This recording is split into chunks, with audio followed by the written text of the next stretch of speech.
Favourite interview you've ever conducted? Favourite ever? It's so hard. Probably my favourite from last season was Kobbie Mainoo on the pitch after he scored his first Man United Premier League goal. That was a special moment because when you get to cover those moments where a player is so overcome with emotion, it doesn't get much better than that. So that was lovely. I liked that one. That was last year. That was last year. You've Ever? done a lot of interviews, Jules. I have, but they range from, you get the opportunity to do like proper sit-down interviews with managers and get like real insight in that way, or you get those quick post-match interviews where you get a minute and a half and you've got to rattle through it. So it's so hard to pick. What do you prefer? Do you prefer doing like a long content one rather than just a pitch? Depends on the moment. Again, I like them both. Probably the ones on the pitch are the most fun. So like last year, Champions League final, we're on the pitch, Real Madrid have just won, and we get the interview with Jude Bellingham as soon as he's won it. And that was an amazing moment as well. So, yeah, I think probably those post-match interviews they're more fun. Yeah. Dream guest you haven't interviewed yet? Messi. You're running out of time, Jules. I know. And also, I'm pretty sure he doesn't speak English, so he might struggle. And I'm not going to learn Spanish anytime soon. So, yeah. That would be my dream interview, though. Best player ever. If not journalism, what career would you have pursued? Travel agent. Really? Yeah, I love it. I love booking anything like hotels, travel, like flights. You give me what you want to do, and I will book your holidays for you. That is awesome. We all need a travel agent. Careful, you'll be clear liaison officer at the football club before you know it. It is something I actually really enjoy, which most people hate. And if I ever go on holiday with any of my friends, I'm always the one that does the itinerary and plans everything out for every day. They're like, Jules, what are we doing today? I'm like, yeah, it's this. Let's look to my schedule. So yeah, I would love to be a travel agent. I don't know if they exist anymore, do they? Now everything's on the internet. Favourite stadium to visit and why? Not allowed to say the Amex. I was going to say other than the Amex, obviously. It depends really, but I would say one of my favourites is Dortmund because I've only ever been there for evening games in the Champions League, and it's always an incredible atmosphere. So you get that, but then also, here's the thing about the Dortmund Stadium, is they have a giant pick and mix stall in the stands, and it's honestly so good. So yeah, I would probably say Dortmund. And it'll get even better next year because Pascal will be there. Absolutely. One rule you would change in football? This is hard. I want to say stop changing the rules. Just leave it as it is. Leave it. Doesn't need to be changed, does it? But if you put VAR? Look, I think that if VAR functions properly, yeah. When are we pausing? Like 2020, right now? When? Well, exactly. I think if you're actually being serious, we could change one rule, I'll probably say just like any cup game that needs to be decided on the day should just go straight to penalties. I'm so over extra time. No one ever wants to play extra time, do they, Glenn? Oh, everyone's knackered. No one wants extra time. No one working at it wants extra time. No one bothers in extra time. That's a bit of a stretch. Straight to pens. If it's not settled in 90, straight to pens. I don't know. I think there's something quite romantic about extra time. Nah. I've just realised you just want to get away. 1966, God, it would have gone straight to pens, and it would have been England against Germany. There might not have been a 1966. No, that's true. That is true. Time. Yeah, that is true. I mean, to be fair, there's probably lots of moments like that you can look back on, but I think it's getting to a point now where there's so much football. That's true. Most extra time is unnecessary. Yeah. How many classic extra times can you remember? Not many is the answer. Yeah. You know, entertainment-wise. You score any decent goals in extra time, Glenn? I can't remember any extra Exactly, times, it's irrelevant. That's why. It's not relevant. Last World Cup final, I suppose. That was extra time, wasn't it? Yeah. Yeah, one of the greatest games ever. Yeah, there you go. There you go. Yeah, cut it out. All Get rid of it. Oops. Well, let's stick with my first answer. Stop changing the rules. Jules, whenever I speak to young undergraduate sports journalism students, so many of them just want to, when they've graduated, to be handed a microphone and to walk straight onto the pitch side and get that job, to start in that job. Is that not how it happens? Well, I know it doesn't, and you try and tell them it's not that easy and it doesn't happen that way, and you've got to do your time and your apprenticeship and all the rest of it. Tell us how that happened for you. Yeah, it was a long journey. You're right. I think if you sort of think back to so many different stages in your career, you realise actually it's taken quite a lot to get to this point where now I am one of the lucky few that is pitch side at these amazing matches. It started for me at university. I went to Sussex. I was doing a media degree. I knew I wanted to go into journalism of some sort. Wasn't quite sure how to go about doing it. And in all honesty, I didn't really want to go to uni, but my mum and dad sort of forced me to go.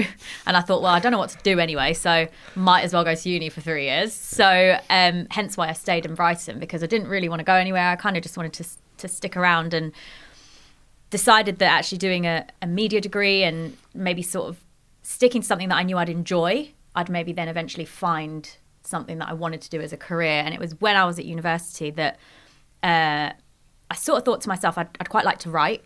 So I never really planned to go into the broadcasting side at all. I wanted to do journalism, I wanted to write. And I got some work experience through a friend of mine on the same course as me. And it was as a runner on a TV show, Britain's Got Talent. And it was my first kind of taste of seeing how TV worked. And through doing that, I thought, oh, actually, I quite like the broadcasting side. I don't know if I'll be any good at it, but maybe teaming up journalism with broadcasting might be something I could look into. And then I was working for, at the time, it was Southern FM. Yeah. Takes us way back, doesn't it? Yeah. And I was, again, part of the kind of street team for that, where we would go to events, and it was just giving me a feel for the radio side as well. And through doing that, I kind of just fell into a little bit of speaking on a microphone every now and then, and thought, oh, I quite enjoy that, yeah. But how on earth do you get into it as a job? And in all honesty, there's no real answer. It's just getting the opportunities when they come, taking any experience you can get. And I just kept asking for experience at different places within Sussex. So I very much did start locally. And then eventually you get opportunities. One of the things I like about that story is that you served your time and did your apprenticeship. I think that's the point, isn't it? You learned to be a reporter and a journalist, and then you transferred those skills into TV work. And it's a lot harder than it looks, isn't it? And it looks nerve-wracking. So to the rest of us, other types of journalists, look at what you do and think, I would just go to pieces. At the end of a game, players walking towards you, you've got to pick your questions, you've got to gauge the mood, you've got to ask the hard questions. You're also allowed to talk about their feelings and so on, but there's a lot more to it than meets the eye, isn't there? It's the speed of it, I think, is probably the trickiest part. And being across everything that you need to be across editorially for that interview, and ticking all those boxes while still trying to get the best out of the person you're interviewing, whilst, as you say, touching on how it feels, because fans at home want to understand what that feeling is like from a player. But also being able to do all of that in the quickest amount of time, and then knowing that you actually only have a set amount of time to do that interview. We don't get given, have as long as you want with that player to interview them. No, everything is like strictly timed, and there's a lot going on behind the camera that people don't see. You'll have a press officer telling you you're only allowed 3 questions, for example, in some cases, or giving you sort of like a signal to say this is it now. And then you might sometimes think, I've not asked what I really want to ask. And do you push it or do you not push it? Yeah. And knowing kind of when the right time to do that is. So yeah, there's a lot going on. There's also sometimes where you have to hand over a man of the match trophy, and I've got my notes in one hand, a microphone in the other. Sometimes you've got an umbrella and you're like, how do I hold that? Yeah. And then someone's trying to hand you a player of the match trophy how do I do all this with 2 hands? So yeah, there's a lot to think about in these scenarios, as well as knowing you're on camera. So you're aware of how it looks. And all of that side of stuff. So yeah, there is a lot that goes into it, and it isn't as simple as maybe it sometimes comes across. Yeah, because TV viewers might think, right, that's the end of the Champions League semi-final. The players and the managers just wander over to Jules Breach now and have a chat with her. It can go on for as long as she wants it to go on. There's no pressure with advertising breaks. There's no mayhem, chaos around her. They just would have no appreciation of the intensity of those moments, would they? Absolutely. And you know, I'm quite fortunate that I work for TNT Sports, who on the games that I work on are the host broadcaster. So actually, we get priority in a lot of these situations, which is a good thing because you're the first person to do the interview. But that's also sometimes a really hard thing because you have to do it so quickly. Whereas if you're not the host broadcaster on that and you haven't got priority, you can sometimes hang around and kind of hear what everyone else is asking, hear a question that someone might ask that hasn't gone down very well. So you know, okay, well, I won't touch that then. When you're the first to do it, you have to take all the risks, ask all the tricky questions. Sometimes they're lovely interviews and they can be really positive and they're like the really nice, simple ones to do. But for every winning interview, you often have to do the team that have lost or the manager that has lost. And so they become the harder ones. And yeah, the interview rooms, like, so when you do the interviews on the pitch, that's usually with the winning player or the winning manager. When you do the losing player or manager, you're in a tiny room. It is claustrophobic. It's usually boiling. It's uncomfortable. It's awkward. It's intense. It's quiet. It's like this room. Actually, it's smaller. And that just adds to the nervous energy and the intensity of the moment. And so you're also having to kind of like battle with all of that side of things as well. And then they walk in and you have this awkward moment before you can start the interview where you know, they have to make sure that the cameras are rolling, that the sound is correct. And you have to have this, like, sometimes awkward small talk because really, most of the time, Glenn will tell us, you don't really want to be in that interview room doing an interview when you've just lost a game. Last person you want to see is me with a microphone in your face because you'd rather just be fuming that you've not won and walk out the stadium and get home to your family. Yeah. Do you feel in general that over the years players are becoming more forthcoming to interviews, more open to it, this sort of new generation of younger players? Yeah, I do think so, but I think a lot of that is to do with social media, because I think nowadays interviews are seen a lot more than they used to be, because before social media, a broadcast interview would only ever be broadcast and that would be the end of it. And you'd not really see it again. If you're watching the programme, you'd see that interview. If you're listening to the radio, you'd hear it. But it's not like nowadays where an interview is done and within seconds of it being broadcast live, it's on YouTube, Twitter, Instagram, TikTok. People are replaying them. People are clipping bits. People are analysing them. People are taking every little bit out of them. So I think there's an element of interviews being seen and heard a lot more now, but also players have a different approach to their roles as footballers now, don't they? Because a lot of them will want to use their platform to promote themselves, promote whatever else they might want to be promoting. So interviews help with that, with getting their personality across, and all that side of things. So yeah, I do think they are, but I also think COVID helped that, because I think during the COVID period, there were more interviews happening because players were doing stuff a lot more from their homes where, you know, those interviews were happening. And so people got a lot more familiar with having to do those interviews and those pieces to camera. So I think that's probably helped things. I'm sorry, Karen. I just wanted to jump in and ask you about players have more awareness now and are media trained. How do you break the generic answers? To be honest, I don't know if there's like a real formula to breaking it. I think that if a player wants to answer a question in a certain way, that's up to them. Like, we can't really do anything on the media side or on the broadcast side to change if a player has a motive or a particular way of answering something. I guess the best way I can describe it from how I try to do interviews is to be as personable as you can be in that scenario, to try and make it as conversational as possible, because I feel like the more conversational you can be in those situations, possibly the more likely they are to open up and not give you a formulaic answer. And more comfortable. Yeah, I think so. But that's not an easy thing to do, because you might interview some players more often than others. So those interviews become simpler because you know how they answer, the length of their answers, the type of personality they are. Whereas some players, you might interview them only once in their entire career, so you have no idea how they're going to come across unless you've watched previous interviews. So yeah, it's not simple to do that, but I think just being open and as personable as possible in those situations hopefully helps. I don't know. There's a thing obviously in journalism, the tough question, and it's more often asked of the losing team or the losing manager, and we all know how difficult it is sometimes to ask the tough question, particularly if the manager walks in with that look on his face. and Yeah. I'm a big fan of euphemisms as well in tough questions, because you know they just lost their fourth game in a row and the manager's standing in front of you. And my favourite euphemism is, are you confident you can turn things around? Which is another way of saying, do you think you'll get sacked in the morning? Isn't it? How do you feel about the tough question? Do you have to kind of summon your courage for it, or do you just think, this is my job, I'm going to ask it?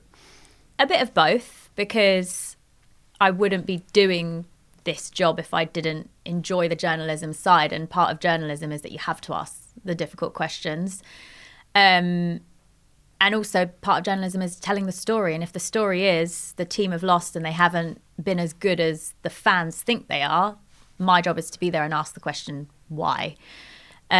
Sometimes those conversations are more difficult if you have an incident-packed match where there are a lot of niggly things that could be one or the other based on the team you support. And so, as you say, sometimes when a manager walks in and you can tell they're really unhappy, those are not easy, because, as I mentioned a minute ago, my natural way of handling those slightly awkward interview rooms is to try and be personable. But you can't really do that when a manager's walked in and they're just looking at the ground, or they don't want to really be there and you know they don't, but you know you have to ask that question.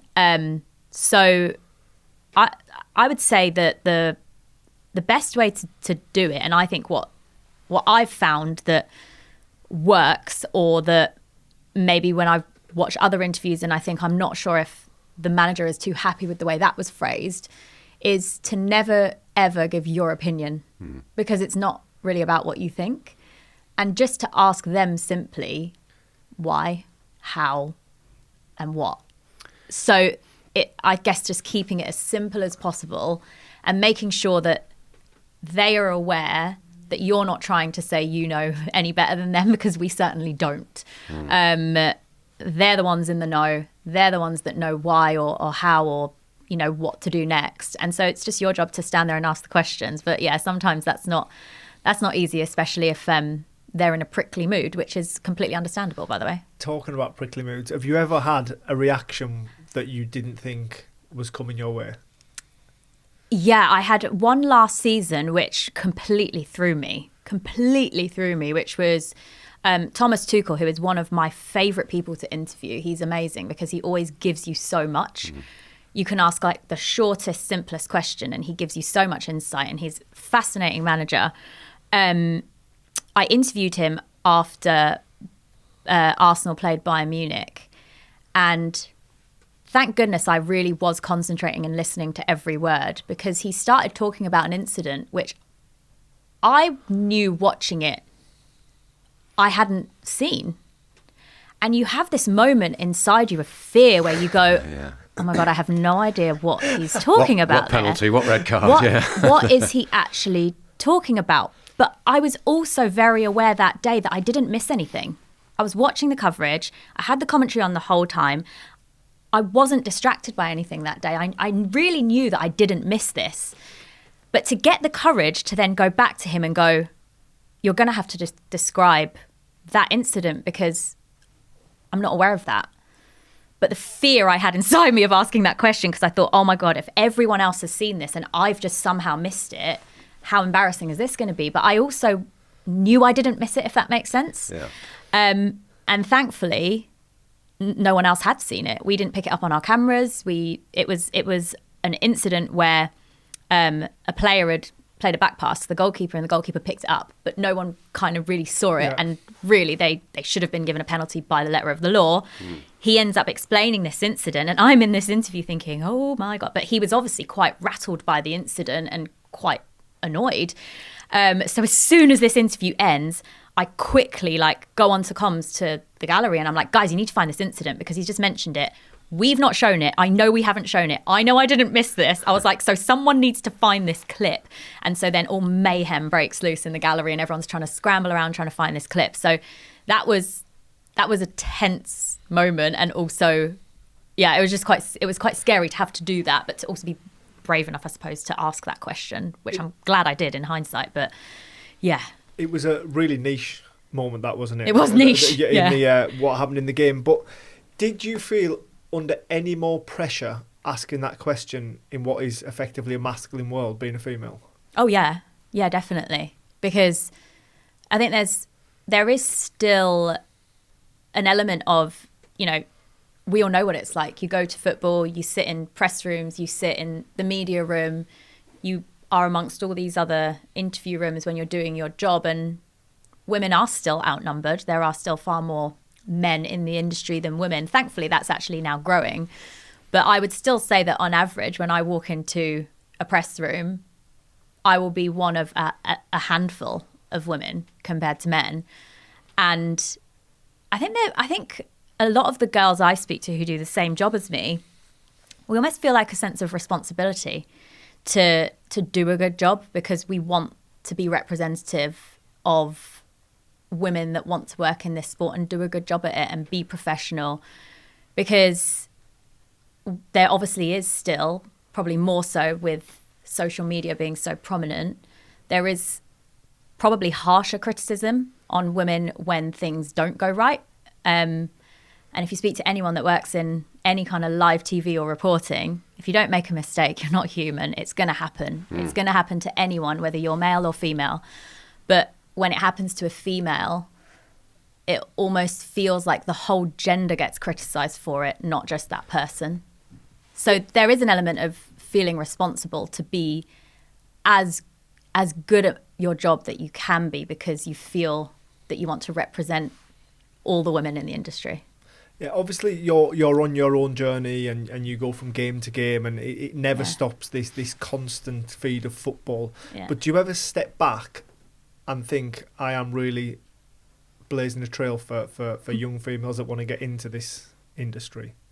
Not really, to be honest. It's because a lot of young girls watching football, Yeah. whether they're 10, 11, 12, whatever, they'll look up to the likes of you and think, do you know what, I want to do that one day. It's weird because I've never seen myself like that, and I certainly never got into this industry to be that. But naturally, because of the way the industry is, as you say, there will be young girls that do think that, which is so lovely. Because I know when I was growing up and I was watching sport, and I've grown up a sports fan my whole life, there weren't many women, certainly not in live sport, that were doing this, that you would see pitchside, that you would see in the interview rooms or hear in the interview rooms. You would see females presenting in studio a lot. That was something that I certainly saw. But it still wasn't that often, certainly not as much as now. And particularly when it comes to live football matches, for me watching it, it was rare to see females do this job. So it is lovely to know that I'm one of, a few girls who do that role now, who other young girls can look up to. But it still feels weird because I'm like, I still don't know how I've got to this point, to be honest. I'm like, how am I doing these Premier League games every week and working on the Champions League and the Europa League? It's still pinch me for me, if that makes sense. But I have had younger girls ask me how to get into the industry and what it's like, whether it's something that they could do, and asking for advice and saying that they enjoy my work. And that is, it is lovely, to be fair. It is nice. Because I was thinking, and I think the first female I can remember on football, I might be wrong, but it's Helen Chamberlain. Yeah, Soccer AM. Yeah. And that wasn't live football, No. It's a programme around the funny side of football. or the entertaining side of football. And you're right, when I was growing up, that was a show that I watched, and I used to look at Helen and think, oh, that's so cool, she gets to sit there and talk about football. Because I would sit at home and talk about football with my dad, but never would I think that I'd be doing the actual hard-hitting stuff, because you would see women doing like programs like that, or things like Sky Sports News, where it's kind of more news than it is live reporting. So it's amazing that now the landscape is changing and there are more women in that particular area of live sport. But yeah, it's still quite funny to even to think that girls would see me the way I saw my idols growing up.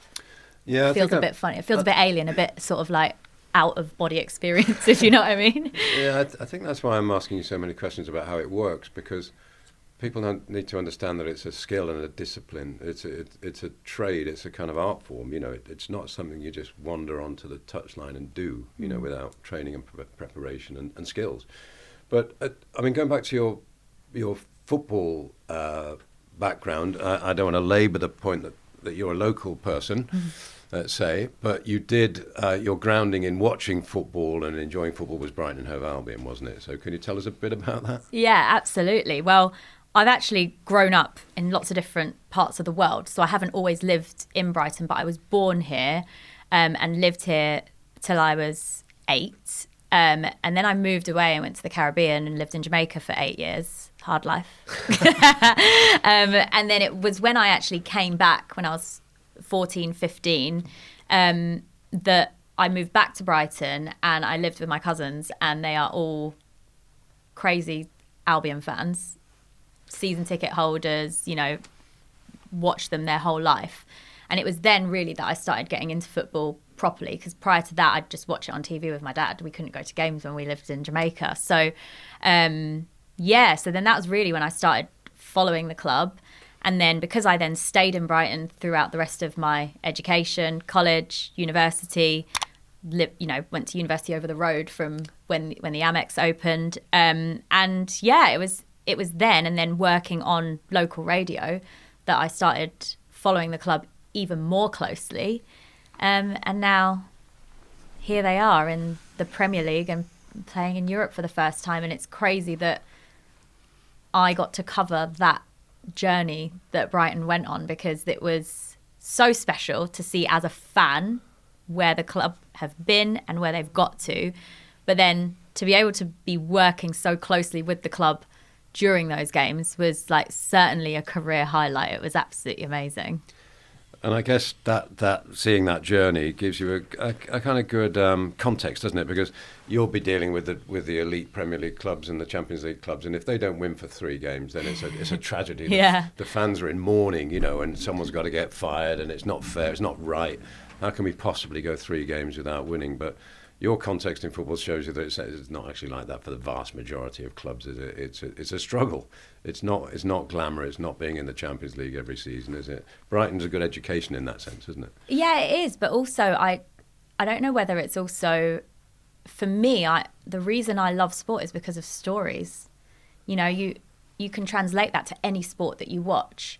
Football is the sport we all love because it's the biggest sport in this country, and it's what we all watch. We all, play in the park, you take your kids to it, whatever it might be. And then we obviously have this incredible football culture in this country. So it's the main sport, and that's why we all follow it and love it. And people get an affinity to a club for whatever reason, and then it becomes their passion. But really, the consistent thread across sport is that the reason we love it is because there are stories. There are personal stories, human stories, stories of hardship, failure, climbing back up and getting success again. And that's the reason why you love it. It's the sort of hope and the faith that kills you, they say, with football, isn't it? Yeah. And I think that's certainly something that as Albion fans we've all experienced. I wasn't around during the Goldstone days, but I've been told what it was like. And just to even know that story, and to then see the first games I went to watch were at the Withdean, and remembering that stadium, and now seeing the Amex and how far the club have come, that's a remarkable story. And it's those stories that resonate with fans and with people. And you can almost make anyone a sports fan if you tell them the story, if you know what I mean. Yeah. Gay, the job as well, I know, involves... Football is such an immersive industry, so it's 40 stories a day, it's 7 days a week, games, results, who's up, who's down. I never stop, Paul. That's why I'm wondering. But you can't switch off from football for 24 hours now, can you? Because when you switch back on again, you've missed about 100 things, haven't you? Do you ever feel it's completely taking over your life? Yes, but you know what? I don't mind it because I love it. If I wasn't this passionate about it, I don't think I could work in it, because you would just get lost from it all. You wouldn't be able to follow it, because it is 24 hours a day. When I'm in the car, I'm listening to sport on the radio.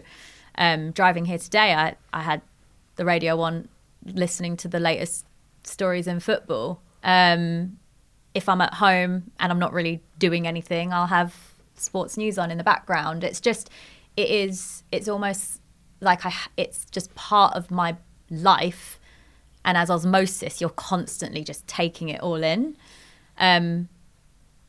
On a Sunday, if I have a day off and I want to go to the pub to have a roast, I'll make sure it's around when the football's on. And I know that's really sad, but I actually quite like it. And I don't mind saying to my friends, well, yeah, I can do that, but can we go before 4:30 because there's a big game on, or whatever it might be. So you're not watching Wolves against Ipswich in the corner while you're having your roast? No, I don't think you can watch football properly in the pub. It's just not. I like to listen to the commentary. I'm a proper football nerd, so I like to be able to hear what they say. I like to watch it properly.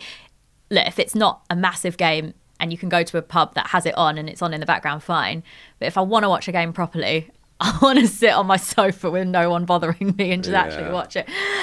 So yeah, it is part of everyday life, but it's a passion and it's a love. So I don't mind that it's completely taken over, because I enjoy it. It's my hobby. You've cracked it already in your career, but and I should say you've covered other sports as well, women's ashes and so on. What ambitions do you have now, or have you already got where you were trying to go to? To be honest, I would have if you asked me when I first started working in football 8 years ago, I think it was, that I kind of got my first TV job, that I would be doing what I'm doing now, working on Champions League, Europa League and Premier League games every week. I'd have told you that was my dream job. So it's funny because things change, and I am ambitious and I always want to do something else.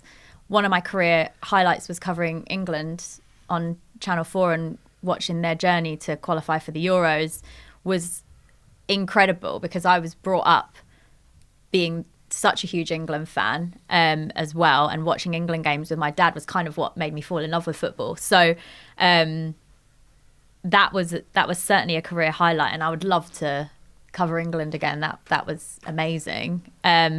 But doing what I'm doing now is already a dream job. So it's hard to then go, I want to do this or I want to do that. Yeah, because where do you go from here? Yeah, well, yeah. And I think I just want to keep enjoying it. I never want to lose the love for knowing how lucky we are that we get to work in football, and call it a job and actually get paid to do it, because it's amazing. And I still love the writing side, so I'm still super passionate about that, and I love writing a column every month. And I like kind of all aspects of the sort of journalistic media world. And so I just want to just keep enjoying it and getting to work on the best football matches is where I want to be. Finally, I wanted to ask you what.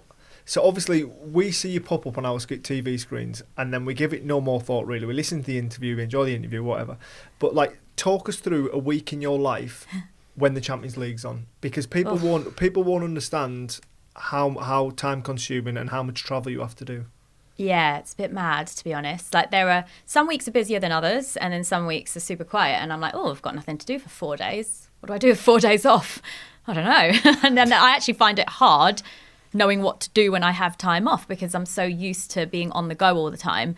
But a typical European week, for example, why don't we use the one that's coming up, the first week that's on the way? where my week starts on a Tuesday night game, but doing a That's the first time we'll see you. Correct. So Tuesday night, I'm going to be at the Bernabeu for Real Madrid against Stuttgart. That's the first game in my European calendar for this season. What a nightmare. What a shame. So unfortunately, I need to go to Madrid 2 days before. But that is it. Sunday. So yeah, so my role as the reporter means that I have to do our requirements with the channel are that we do the day before the game, which is called match day -1. If anyone ever hears that term, that's what it means. Is that on that day we get access to a player and the manager of both teams featuring on the Tuesday night. So I need to be in Madrid ready to do those interviews on Monday, and therefore I would travel on Sunday evening, get there so that I'm ready to go on Monday morning, because the two clubs split their media time. So the home team will be in the morning, and then the away team arrive in the evening, and then you have to hang around all day and do that in the evening. So that's how the travel for it works. I'll travel on a Sunday. On the Monday, you do all of the press. On the Tuesday, you then will have a bit of downtime in the morning, or prep time, however you want to use it. And then really, this is the other thing that people probably don't get, is that if a match kicks off at 8 p.m, we don't rock up at 6. No. Well, unless you're Glenn Murray, turn up when you want. We are there a good 5-6 hours before sometimes, because you've got to factor in, a production meeting, hair and makeup time, takes me a while, getting yourself ready, having something to eat. It sounds silly, but all these things take time. And then getting to stadiums takes forever quite often, because you might not be staying right next door or whatever it might be. And then usually your program will air an hour before, but then the reporters' interviews come before that. So the reporter actually has to be there even earlier. So all of that happens. And then, so that's my first assignment, but then I'm at the Etihad the following day. But hold on a second, then you do interviews after the game as well? Yeah, so then sometimes you'll have something to do at half-time if there's a report. If you see someone warming up on the pitch and you think, the manager might make a substitution, they might get me to stand by to do a report on that. And then you do the post-match interviews, which we've talked through already. And that'll wrap up at what time? An hour after kickoff, everything's done. Then you are free to go. But they're late because European time is an hour ahead from here. So you're quite often leaving stadiums near enough at midnight when you're abroad.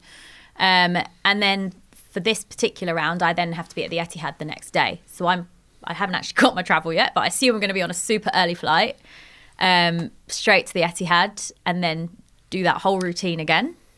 And then I'll have a Premier League game at the weekend. So I'll spend the Friday prepping for that. So we'll get a stats pack that has all the information you need for both clubs featuring, all the players, the manager, spend time reading that, look at what's been in the press conferences, what else is written in the news about those teams, and then prep your questions, get ready for the next day. But you're always early kickoff, aren't you? And we're the early kickoff, so sometimes it requires travelling on a Friday night.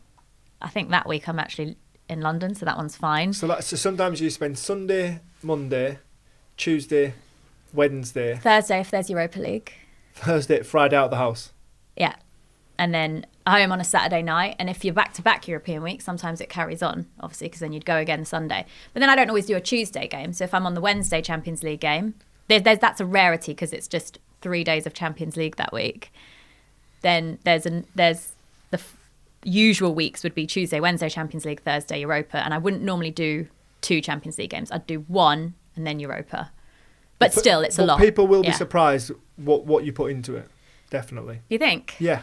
The bit you missed out, though, and this is why you should have stayed in print, was where you go to a bar after the game in Madrid, you drink beer and eat tapas for 2 hours, talk about the game, and then you worry about the next game after you've done that. Because that's a part of that's a ritual. But of course, in TV, you've just got to get going again. Are you writing pre or post beers, Paul? Never pre. No, sorry, I would never drink and write. But I'd certainly have a beer. Really? I've read some of your stuff. Yeah, it may read that way, but thankfully, there's no wine or beer around the press rooms, because otherwise I probably would be tempted. Was there ever? Yeah, there was. there was a bar in pretty much every press room in the old days. I mean, the particularly good ones were at Chelsea, Arsenal.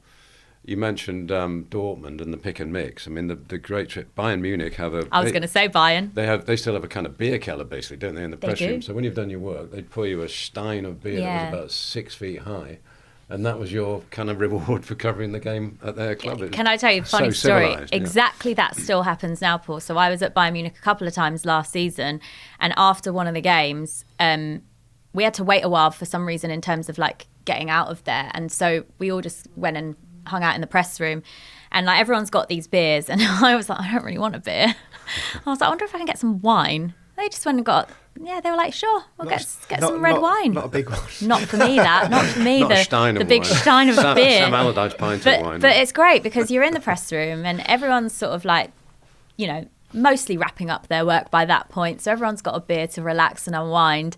I was sat there with a glass of red wine, which was great. But yeah, it's you do need that time to relax after, but that doesn't really happen in English press rooms, does it? Now we know why everyone speaks about Bayern Munich so highly.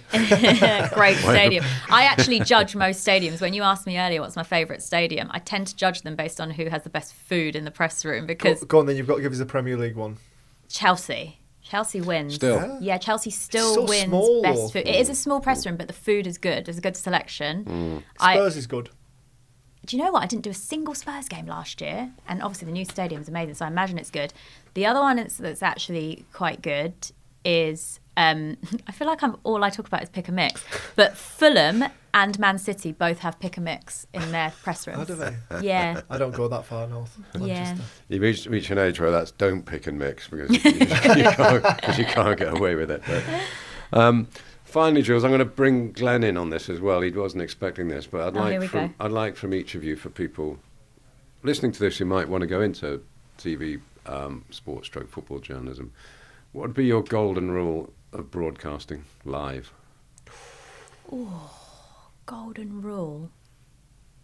Do you want to go first? Yeah, I would say, as much as you can, be yourself, show your personality, and don't worry about making a mistake. That's good. How do you thought about this? Honestly, he's just put that on my toes. Yeah, that's a brilliant answer. I can't think of a better one. I think because going into it, you're so fearful that you've got to be perfect, and I think, like, I made a career of making mistakes. I made mistakes all the time. You try things as a footballer, but it doesn't matter. I mean, I missed the target so many times, missed penalties, whatever, and you go onto TV and you think you've got to be absolutely perfect. But I think if you're not, people warm to you a little bit more, possibly. Yeah, it's so true. Yeah. It's so true. I echo that. I think being authentic isn't easy. No. It's not an easy thing to do, but I would actually say that is the golden rule, because no one wants to see a robot. No one wants to see perfection. Being human and actually being yourself on screen or on the radio is what people like to hear and like to see, and they want to warm to that. So I think that's really important. And I'd also just say something that I think everyone probably doesn't really think about, but it's just listen. Yeah.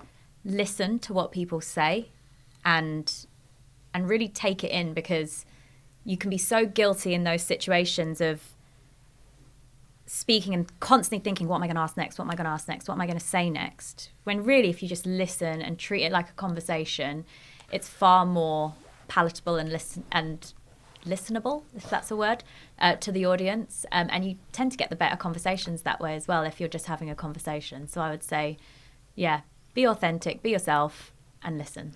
That can be dangerous, though, when you listen. Because if you listen too hard, you forget about your next question. If you're enjoying what they're saying. That is true. I guess I'm name dropping now, but I met Jeremy Bowen last night, the great BBC foreign correspondent who's been to countless war zones, and he'd been into the BBC to talk to some apprentices, and I said to him, well, what did you tell them? What advice did you give them? And he said, I only really gave them one piece of advice. He said, I told them, don't mess it up. See, that is exactly what we haven't said, so he's in the right. So true. Jules, thanks ever so much for coming in and sharing your story with us. It was a delight, and enjoy the season, enjoy the Champions League trip, enjoy the pick and mix. Thank you very Thanks, much Jules. for having me, guys.